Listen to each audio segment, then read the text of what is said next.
Well, I'm a little late getting started today, but I'm going to try to get our Bible study in for this afternoon. Before we do that, just wanted you to be aware, most of you already are, that we had the Veterans Parade, honoring the veterans here at the church building today. It was a great turnout from the veterans. It was a great turnout from the congregation, and the veterans were truly honored. I felt honored by it all. And when we went through the town and through the middle school there, and all the kids out there cheering, and I know for them, it was them getting out of school and things like that, but they seemed to be really enjoying it, and I was truly honored, and it was touching, what was done. And I hope that this is things like this, but this particularly is something that we can use to get ourselves as a church out there in public view of the community. We lack in that, I think, as a church, and so this is something we can do. It's only once a year, but if we can find other means, other avenues like this to use to get in front of the community so that they can know that we're more than just a church building up on the hill, I think that's great, and I hope that we can take advantage of things like that. The title for our lesson today, day one of week 4, is Take Up Your Cross. If you were with us last night in the movie, it was and I call it movie, it's not a movie, but the video series, it was very touching, very very serious, for lack of better words, very serious in teaching us or talking to us about our need to take up our cross. And as we'll look and study throughout the lesson, as he told us last night in the video, our cross, each one, for each person, their cross is different. And we'll see that as we go through. Jesus had a cross to bear, and that cross was literally the cross of Calvary, and he bore it for us. You and I have a cross to bear. There's some means by which we are to make necessary sacrifices in order to help someone else come to know who our Lord is, who our God is. And we need to take up that cross. And sometimes it means sacrifice. Sometimes it doesn't. Sometimes it's not a cross so much that we bear. It's just something that we naturally do and we enjoy doing it. But sometimes it's more than that. Sometimes in the perspective of the film last night, it's persecution. And Peter talks about that. I won't go into that a whole lot because we've been doing that for some time in our Bible study on Sunday morning in 1 Peter, that our suffering is intended to be evangelistic. And again, I won't go into that, but because we have been studying that to some degree. But he titles the lesson today, Take Up Your Cross, and then he quotes Matthew 16, verse 24. Then Jesus said to his disciples, if anyone desires to come after me, let him deny himself and take up his cross and follow me. And we discussed that to a little degree last night, that when the disciples first heard this, what did they think about that? They were called to be disciples, and they answered that call. And I think they answered that call with enthusiasm. They answered that call with passion. They had come to know something about Jesus. They had come to understand what he was trying to do, at least to a degree, what he was trying to do. But after being called, he's telling them, if you want to be my disciple, you have to take up your cross. You have to deny yourself, take up your cross and follow me. And denying yourself, taking up your cross, in the ears of those men as they lived in that century and that time, taking up the cross was, they saw it daily, maybe not daily in their lives, but regularly in their lives. They saw men crucified by the Roman government, and that's what they're hearing. It's not necessarily exactly what Jesus is saying, but that's what they're hearing because that's what they see. And Jesus says, if you're going to follow me, there are going to be certain ways that you're going to have to deny yourself. There are going to be certain ways that you have to suffer for being a part of excuse me, my kingdom. So think about what they were hearing when they heard this, and think about what they came to understand that to be as they continued to walk with Jesus, and even after his death, how that was demonstrated in their lives. And then, as the author points out in the first part of the lesson, he says, as Talmudim, which is the Hebrew word for disciple, they faithfully followed his example, willingly, joyfully, and without reservation. We see that in the book of Acts, how that they joyfully suffered for his name's sake. They joyfully, they felt honored that they were counted worthy to be called to be his disciple and suffer as he did, for the reason that he did, for the reason that they did. It's not just suffering in order to suffer. It's not an honor just to suffer, but why are you suffering? What is the purpose? What is the result behind the suffering? And in both cases, ours or Jesus, it's that souls are shown the glory and power of God. And these disciples, some of them turned back, but the ones that are recorded for us in the New Testament, they did not turn back, and they suffered unto the death for him. But then he asked the question, what does that mean for Jesus' followers today? And somehow we tend or are tempted to think that that was then, this is now, that being a disciple today, it doesn't, suffering is not a part of it. And I wonder if we've not deceived ourselves in that. This is, he says, a high calling. We're called above, to be above the world, different from the world, and serve in a way that, serve God in a way that is demonstrated, at least sometimes, by suffering. And it's a high honor for us to suffer for Christ. He gives us a list of scriptures. Question number one, he says, to what extent did Jesus expect his disciples to follow him and be like him? And try to keep in your mind, when the author says his disciples, he's not only talking about those 12 that were serving him then, but he's talking about us. And he gives us Luke chapter 6, verse 40, as disciple is not above his teacher, but everyone who is perfectly trained will be like his teacher. Be like his teacher. We want to be good like Jesus. We want to help people like Jesus. We want to preach like Jesus. We want to go to church like Jesus, but that's not the only like Jesus that we must be. He uses a word here in the New King James. He says, but everyone who is perfectly trained. I don't know what it is in different translations. I didn't take the time to look it up. But in the Greek, it's katarizo. It means to be intensely trained or intensely completed. You are incomplete, now you are complete, but it's intensified somehow by the word kata, katarizo.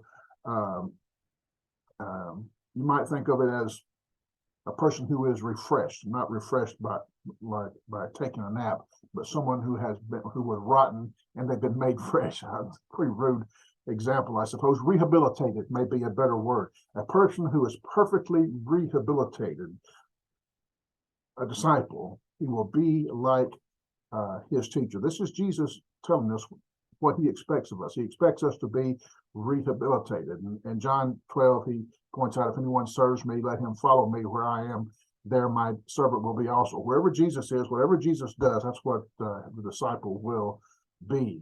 And in question 2, he says, make a list of the things that people who want to be like Jesus more than anything else in the world will do. John 8:31. If you abide in my word.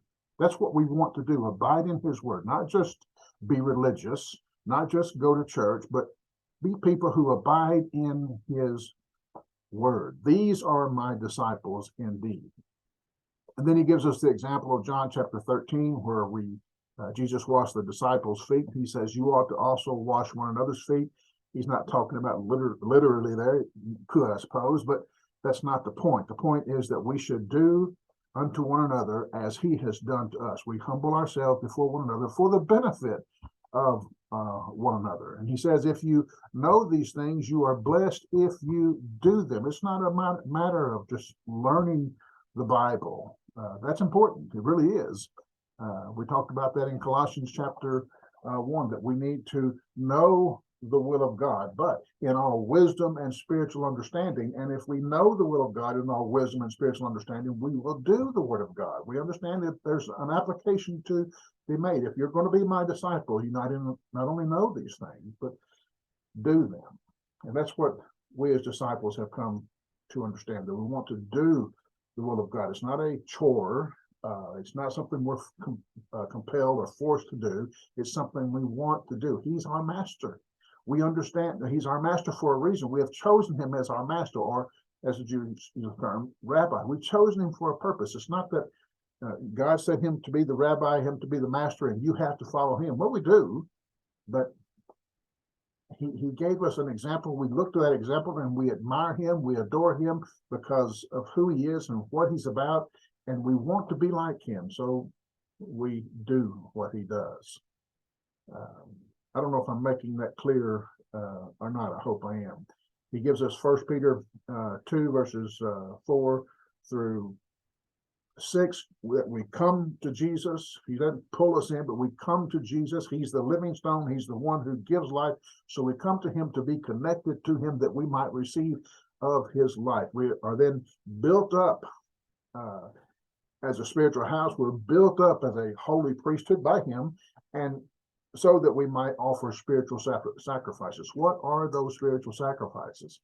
A whole another study, I suppose, but we need to offer the spiritual sacrifices that we're built up by God, or by the Son of God, the living stone, to offer. And there's a reason for it. It's not just because Jews, well, the reason that we offer the spiritual sacrifices, we make those spiritual sacrifices, is that so others can come to know the God we have. He says, and he brings up 1 John 2 verse 4, he who says, I know him, and does not keep his commandments is a liar. The truth is not in him. Whoever keeps his word, truly the love of God is perfected in him. This is a different word than what we found in Matthew 16 earlier. The love of God is perfected. How to explain that? The word is telos or telon. If you have a goal to reach, that is the telon. The telos is being brought to that point where you have made the goal. The love of God is perfected in us. God brings us to a perfected point, to the point that he wants us to be through his love, and by our conducting ourselves according to his love. Or in his love, by his love. By this we know that we are in him. He who abides himself also to walk as Jesus walked. Not because it's a rule to do so, but because we love and have learned to love, have been discipled in the art of agape, if I can use that word. I think it's probably a pretty good way to frame it. We have been discipled in the art of agape. That's agape, perfect agape is the goal. And it's the point, and we are perfected in that as we allow that love to live within us. Practicing the art of agape. If you want to play a trumpet, you got to practice the art of playing the trumpet, and eventually you can get to the point where you are perfectly playing that trumpet. If you are like John Bergstresser, you play a piano, you play it perfectly. He didn't just wake up one morning and start doing that. It took practice. It took years of practice. It took years of discipline and practicing the art of playing the piano. And in this case, the art is agape love. Question number 3, he says, what is the most amazing thing Jesus ever did for us? Obviously, it's that he laid down his life for us. He gave his life for us that we might be saved by him. And the point that he's wanting to make is, if that's what Jesus did, if that's the greatest thing that Jesus did, and he is our master, he is our rabbi, the one that we are to exemplify in our lives, the one that we want to passionately want to be like, then we need to sacrifice our lives. I'm not talking about upon a cross. That's what Jesus did. That was his cross to bear. That's not ours, but there are some ways in which we are to make sacrifices for the benefit of others. That's what Jesus did. That's what agape is. You make a sacrifice in order that another person might be able to benefit, particularly spiritually so, or in relationship with God. There are people in your life that God has brought to your life, and you are the person who can reach them, and you may have to make sacrifices of time, of money, of energy, or even no, I can't think of other particular illustrations right now, but in order to bring that person to God, there are sacrifices, crosses that you must bear. Deny yourself. You're not the important one here. It's not about you. And that's what the deny yourself. It's about that person who doesn't know God, that person who's in darkness. Deny yourself, make the necessary actions, sacrificial or not, to do what's necessary to bring that person to God. He may not come. I mean, Jesus made the necessary sacrifice to bring us to God, and yet most of the world does not come. But we still must make the sacrifice in order that they might have opportunity to come. That's our cross to bear. Before says, what does Scripture tell us about following Jesus in every way, even if it means suffering or death? And how strongly did Jesus state this? And he brings up some passages that are pretty, we avoid them sometimes because they're so, well, they're heavy. I think that's a word for it. He who loves father and mother more than me is not worthy of me. That's not to say we can't love our father and mother. In fact, there's a command that we must love, respect, honor our mother and father. Same thing about the he who loves son or daughter more than me is not worthy of me. If we allow our parents, our family, our children, whomever, to stand between us and God, well, I really love God, but if I do this and it's going to be contrary to what my mama said, or it'll be, it might offend my dad, or my children might not appreciate it. I won't be my children's friend if I make this decision with our life or in the leadership of our family. And Jesus says he must come first, not because he's egotistical, not because he's a egomaniac, but because his way is the only way to the Father. His way is love. His way is not to run off mother and father. His way is not to replace daughter or son. His way is to bring them to God. But if you allow your parents or your children who might have been deceived in some way, allow their influences to be more important to you than what Christ says, well, you'll lose your life, spiritually speaking. Jesus says, he who finds his life will lose it. When you find true life, you put yourself out of the way. He who loses his life for my sake will find it. In Matthew 16:24 that we've already mentioned, he says, take up your cross, deny yourself, take up your cross, and follow me. And in Luke 14:26, more about the person who does not, who puts other people before their relationship with Christ. And he wants us to think about that in the ears, as we hear it in the ears of the first disciples. But we need to think about it in our own life. We need to make this application to us and not just see it as Peter, Paul, James, and John, but Mike and Lisa and David and David and David and David and other people are here in the congregation and his disciples today. Number 5, obviously we don't accomplish the work of salvation if we die for our faith. Only the sacrificial death of Jesus can accomplish it. But what do we accomplish if we die because we walk with Jesus? And I guess that's the main point of the message, that we lay down our lives, we deny ourselves, we lay down our lives in order that others might have the opportunity to know Jesus. We step outside of ourselves, and that might require sacrifice, that might require persecution in first century terms. And in our lifetime, it might mean that for us today. But we need to take up our cross. I want to, I don't think I can overemphasize how much we need to get over being religious. And we need to understand this is a way of life. It's not something that we do as a religious habit or religious ritual. It's a way of life because we saw the one who is life come and give his life for us and for the world. We've received that life by his grace. We have received the life that he gives. Now, what will you do with that? And that's the point. That's the cross that we are called to bear. He asked the question in the reflection. He says, what does taking up your cross require in your world? And that's where we need to answer the question. And your answer may be different than mine on that, because your circumstances are different than mine.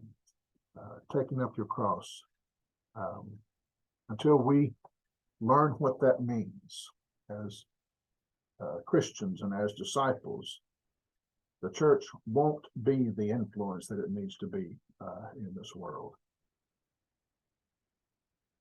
Christianity, as we call it, the way of Christ, has come to us down through these 2,000 years between us and Jesus, because there have been the few who have found it and they have carried it on.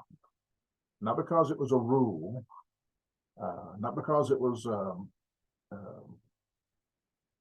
compelled of them, other than their hearts compelled them to do so because they wanted to be with Christ. And this is the way that it's done. We pass it on to the next generation by living that way, taking up our cross and making whatever sacrifices are necessary that others within our realm of influence might receive the benefit of that cross that God intended for them to receive. Again, we can't say that when you do that, the people within your influence are then going to respond properly, because not all do, not all will. They didn't to Jesus, they won't to you.